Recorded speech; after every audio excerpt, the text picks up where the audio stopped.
Good afternoon. This is Chandra Easton here, esoteric astrologer from Living in Light, starastrologyhealing.com. I'm just doing a bit of a review of the talk on the eclipse that I did. It was a total solar eclipse and it fell in Argentina on the 4th of December 2020. And the reason I'm doing this is because all over the news in the last couple of days there's been discussion about the scientists finding the most enormous massive black hole in the centre of our galaxy. And my ears pricked up because I remembered speaking about this because this eclipse fell in the 28th degree of Sagittarius, very, very close to the galactic centre. And so, of course, astrology proves that things unfold and come to pass that are written in the heavens, if only we can read the writing. Anyway, so I haven't changed any of the wording of the initial teaching from 18 months ago. I've just updated some of the images, and I've cut out the first 5 or 10 minutes where I was kind of waffling on about the eclipse period. So what I'm speaking about is the age of the heart, the galactic centre and the portal, which is the galactic centre, the opportunity that we have for perpetual war, which of course is facing us here in 2022 in Europe and no doubt other places. I spoke about the La Nina, which of course has also come to pass with great floods enveloping the east coast of Australia and many other places. Also spoke about science and medicine and whether or not we're using it harmlessly or helpfully. And also the conversation goes around healing and mysticism and opening to the other worlds and the other dimensions. So I hope you enjoy the talk. I find it useful in hindsight looking back. Okay, just have a listen. And so because this particular eclipse that we're having here, a week or so before Christmas 2020, there's a parallel that can be drawn between that era in the 13th century when the end of the exporting of Christianity was there and what is it that we're ending now. You know, it's fairly clear to many people that our society is running on a knife edge. Our world is running on a knife edge. Our climate is on a knife edge. The politics is on a knife edge. If nothing else, the pandemic has shown us that life on Earth is very fragile and can be interrupted at any point. And what an eclipse does is it simply points to the issues that humanity need to deal with. So we certainly need to recognise, and because this eclipse cycle was born on the 29th degree of Pisces, and that is interesting in itself because that is the last degree of the last sign of the zodiac. So it's kind of like the last gasp of an old cycle before a new one begins. And that theme is all over this eclipse in a week or two's time. So when the very first eclipse from this Saros series was birthed, it fell conjunct the fixed star Shiat at 29 degrees Pisces. Yeah, and this time, so we had the very, very end of an era, the end of an epoch, and the beginning of a new era. And we have something very, very similar going on here. The end of an era, one might say it's the last gasp of the Pisces age and the time when the Aquarian age is really coming into stronger and greater fruition. Some people would say it's the beginning of the Aquarian age. Astrologers have been debating when the Aquarian age actually began. Was it back in 1966? Where there was a mighty conjunction of planets in Aquarius? Is it 21st of December 2020 when Jupiter and Saturn enter into Aquarius? Or was it around about 2000, the turn of the millennium? Really a decade or two either way is nothing given the fact that an age lasts at 2,100 and I think it's 34 years. Long time.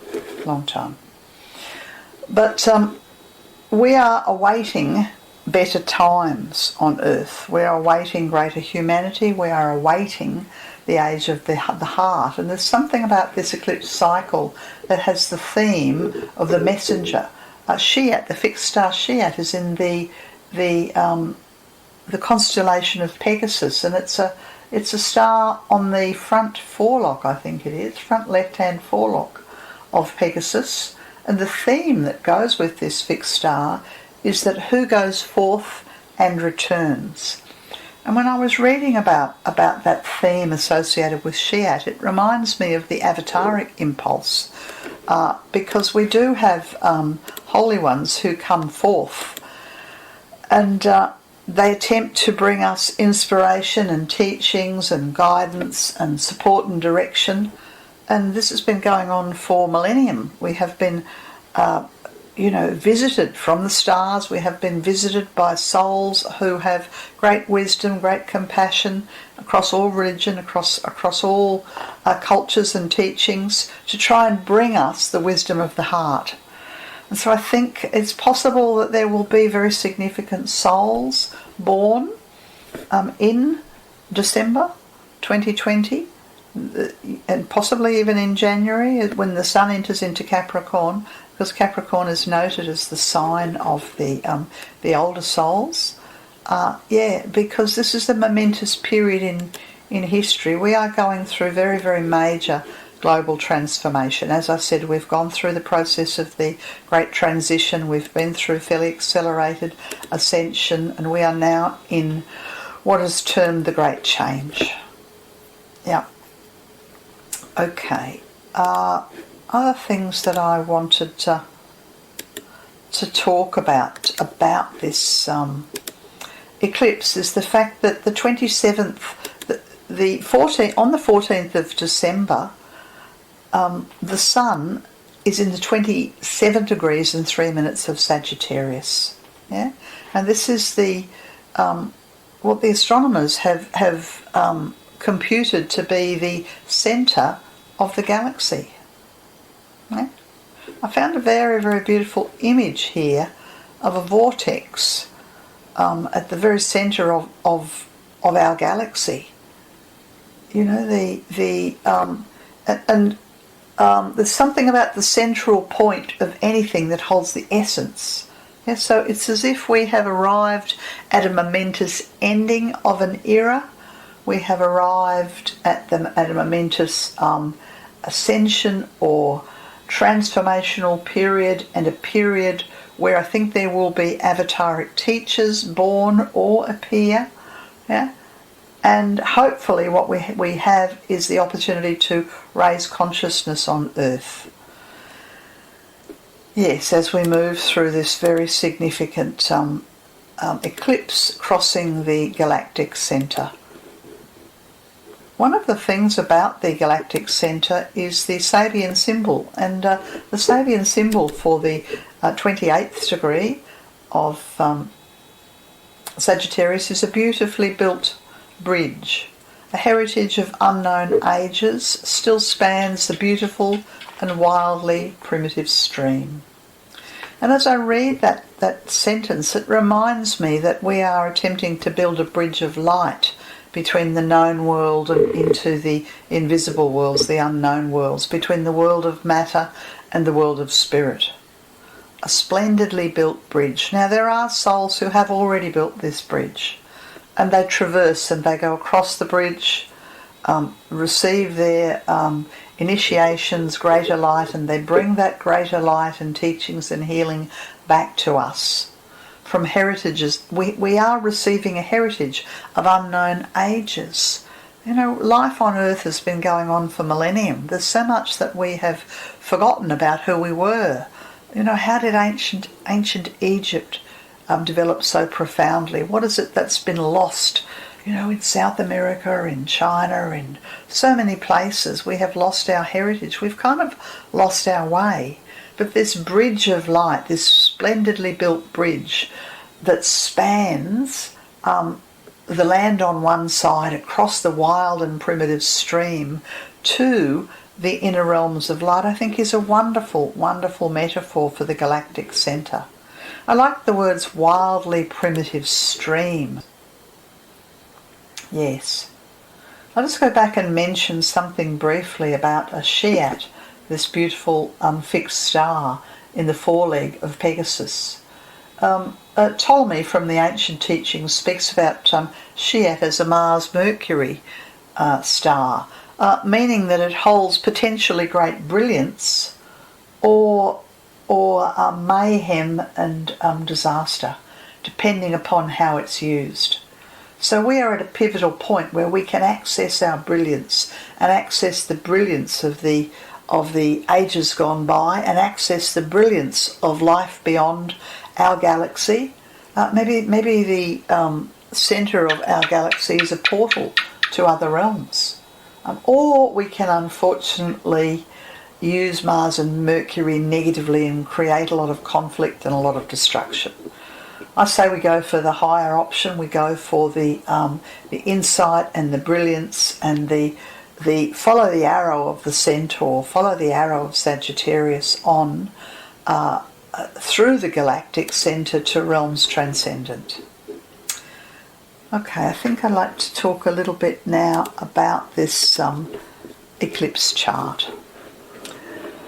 So you'll see the chart up now, and we have the Sun and the Moon in the 23 degrees and 8 minutes of Sagittarius. Mercury is relatively close to it. They're both sitting very, very high. It's at, as I said, 1:17 p.m. in Argentina, right on the midheaven. Now, the thing that my eye is immediately drawn to is the tight square to Neptune. Neptune's moved slowly.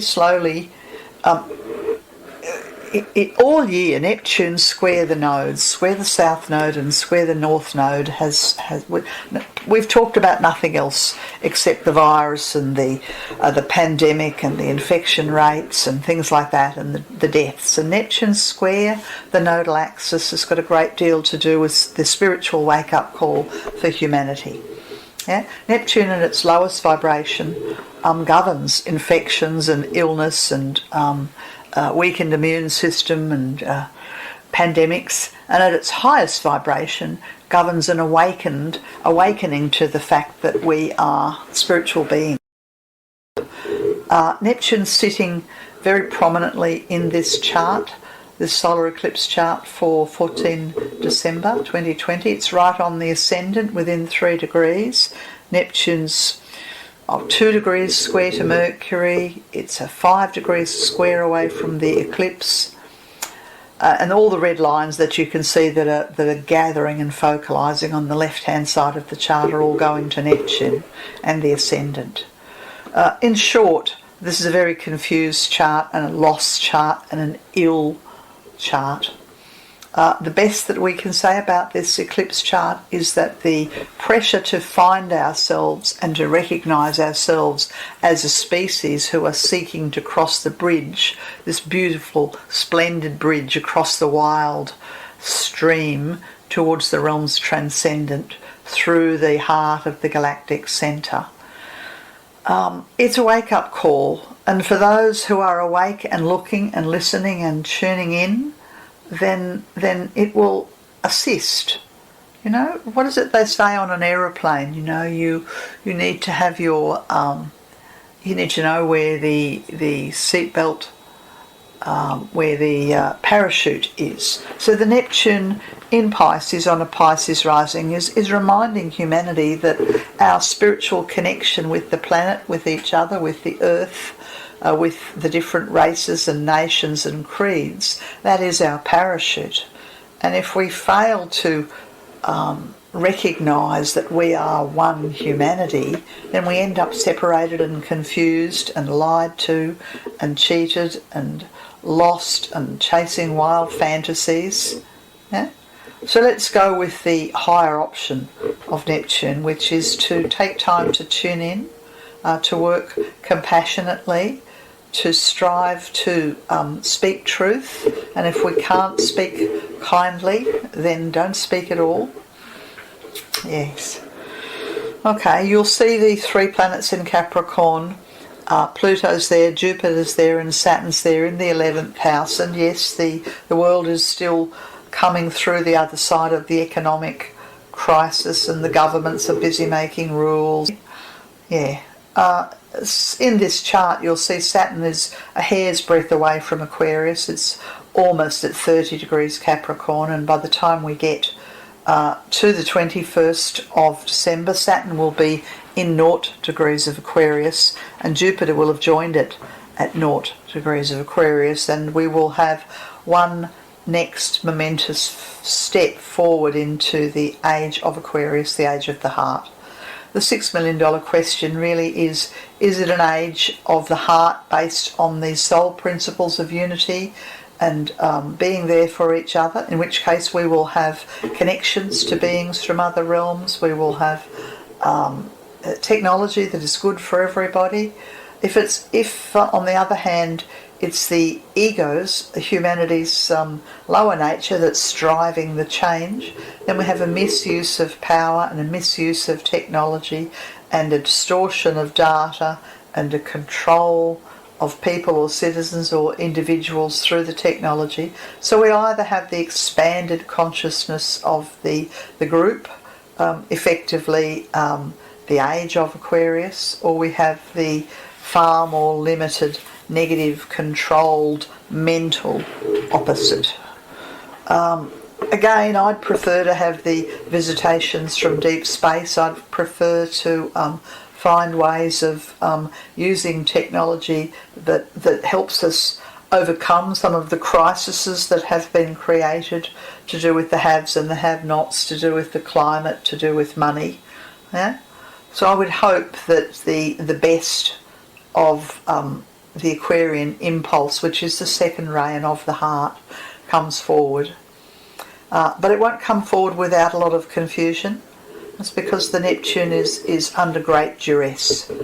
And, it's very hard to see things through, if you're in a hall of mirrors, for instance, you don't know which way's out and which way's up and which way's down. And there's something about this eclipse chart that looks a bit like a hall of mirrors, And if you've ever been lost, sometimes a really good thing to do is to close your eyes and tune in and allow the inner senses to guide you.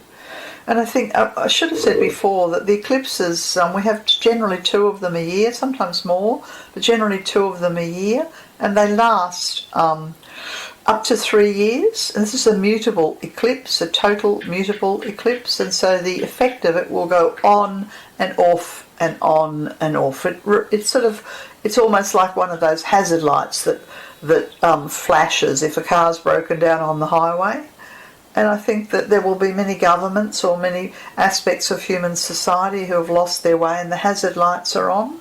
So if you meet somebody whose hazard lights are on, or if your hazard lights are on and you've lost your way, don't run around in circles. Yeah? Be still and know that I am God. Be still and tune in and touch the earth and connect to family and find your heart and strive to speak the truth. So let's just mind our speech. Let's not buy into the social media negativity that's easily there. Let's not buy into hatred through any media outlet. Let's certainly not buy into negativity directed against ourselves or against other people of colours or creeds that are different to our own. Let's tidy up and finalise whatever it is that we have to finalise so that we can find our insight and find our inspiration and have a mighty leap forward into the age of the heart. The North Node in this chart is in the sign of Gemini, and we, humanity, are asked to create a bridge between the heart and the mind. And again, I come back to that beautiful symbol that I was reading before. What was it? Let's see if I can find it. There it is, a splendidly built bridge. A heritage of unknown ages still spans the beautiful and wildly primitive stream. We are trying to cross the stream. Humanity are attempting to cross the stream. There is a splendidly built bridge. It has been built and crosses the stream ahead of us. It has been built by older souls who have gone before us. Some of those souls have come back across the bridge towards us. We meet them as our teachers. We meet them as our inner guides. We know them as the holy ones. They're in all religions. This is a bridge that has been there for centuries. Very, very beautiful. And it's dangerous. You know, we don't want to fall into the wild stream. One of the ways that we as astrologers understand something about the eclipses is that we look backwards. And I haven't gone through a whole series of these Saros cycle eclipses, but I do note that the last one in this family was on the 4th of December 2002. And that this, if you might remember, was around about the time, just immediately after the Bali bombing, which was really when terrorism came to Australia. And it was also when President Bush announced his war on terror. So I don't know whether there'd be any kind of connections to the global sort of wars, and there always seem to be wars. But I do wonder about the Middle East because of that this eclipse family being born in the Middle East. Yes, now the eclipse is conjunct the fixed star Ras Al Huga, known as the head of the serpent. And this particular fixed star has a Moon, Mars, Neptune theme. Which gives me a bit of a shudder really, because we have a very strong Neptune theme in the chart already. Neptune is square the eclipse, and then the fixed star, Ras Al Huga, on the head of the serpent, reinforces those themes. And I start to think about the La Nina effect. I don't know a great deal about it, but I believe that it's when we have cycles, and I think that they go all over the world, where there is more rain and more flooding and the potential for catastrophe. It's the opposite of drought, really. And there's something about the Moon and Mars and Neptune themes that kind of remind me of the La Nina effect. So I don't know whether that is going to be the case. The other fixed star that this particular eclipse is conjunct is Lezeth, and Lezeth is at the point of where the scorpion stings, and it is associated with nothing pleasant: immorality, malevolence, accidents, catastrophes, poison through acid. But it's something about the sting of the serpent that comes through the fixed star Lezeth. And I suppose what I think about when I think about that is that we really need to strive for harmlessness. It's very easy when we feel under threat to go and attack, to go on the offensive, rather than to act harmlessly.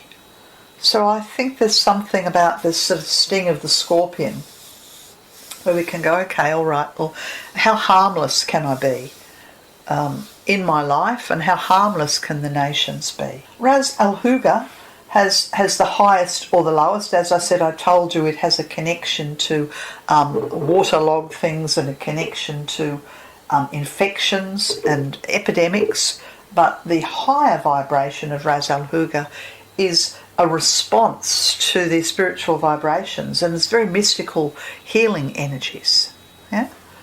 So again, we have these sort of choices. We can either lift to the highest vibration, to the energy of mysticism and healing, or we can have a lesson via the Moon and Mars and Neptune through floods or tornadoes or catastrophes associated with water.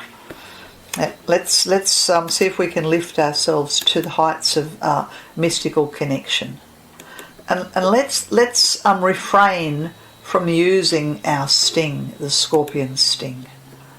Now, well, I didn't talk about the Jupiter-Saturn conjunction in Aquarius very much, except to say that, well, I suppose you see Jupiter is a second ray, the sacred planet of the second ray, and Aquarius in its highest vibration is the second ray.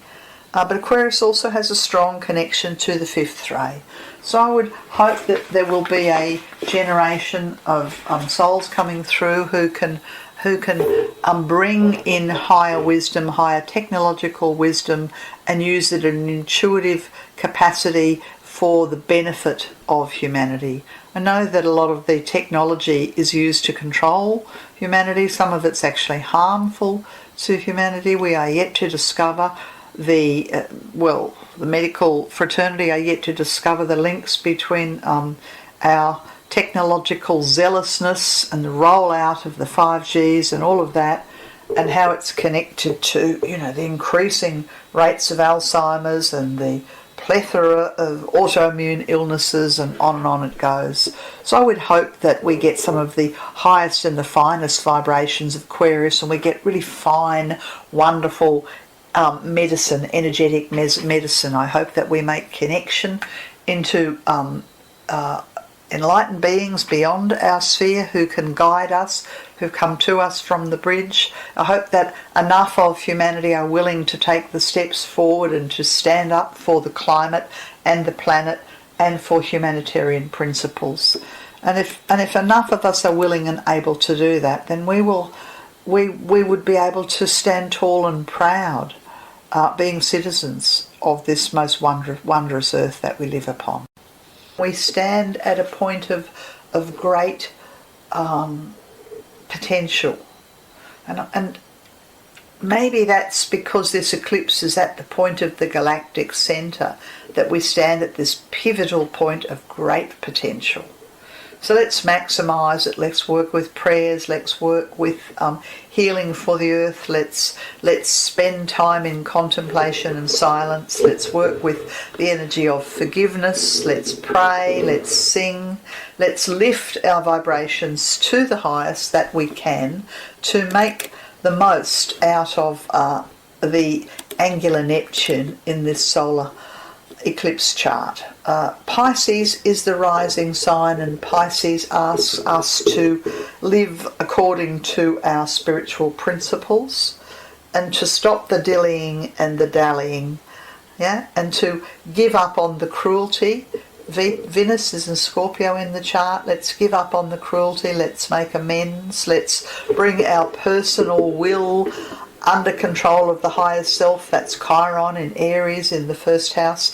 Let's use the vision that the younger generation have and the visionary leaders that we have. And I think of some of the Scandinavian leaders. I think of the Icelandic politicians. Let's bring the best of humanity forward to lead those who are lost forward to a life worth living and a planet worth preserving.